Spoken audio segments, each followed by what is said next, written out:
Empire is represented by iron. Daniel says, verse 40, "And the fourth kingdom shall be as strong as iron, inasmuch as iron breaks in pieces and shatters everything. And like iron that crushes, the kingdom will break in pieces and crush all other kingdoms." Now, certainly this is, I think, an apt description of the Roman Empire. Everything was crushed before it. Listen to this one description that's been written of the Roman Empire. "The Roman Empire did beat down the constitution and establishment of all other kingdoms, abolishing their independence and bringing them into the most entire subjection, humbling the pride, subjecting the will, using the property, and trampling upon the power and dignity of all other states. It made room for itself as doth a battering ram by continual successive blows, and it ceased not to beat and bruise all nations so long as they continued to offer any resistance." But not only do we have reference to the great strength of this empire, secondly, Daniel says there will be a weakening element of commingling in this kingdom. And this is represented by the feet and toes being part of iron and part of clay. Now, in verse 41, he sets forth the fact of this commingling. Verse 42, the effect of this commingling.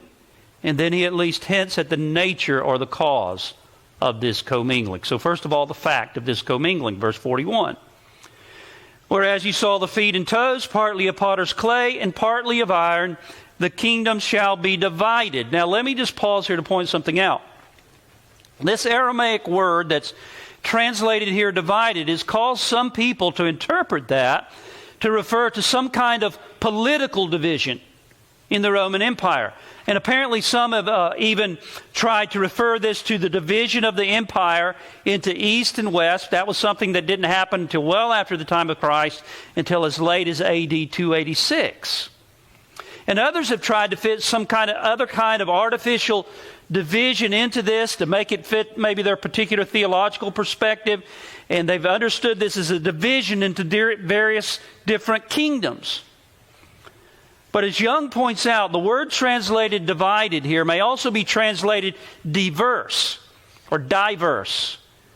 Divided, the idea is not in the sense of political division, but in the sense of being marked by divided or diverse characteristics. And I think the rest of what Daniel says here confirms that that's what he's talking about. Because he follows by saying, "Yet the strength of the iron shall be in it, just as you saw the iron mixed with ceramic clay."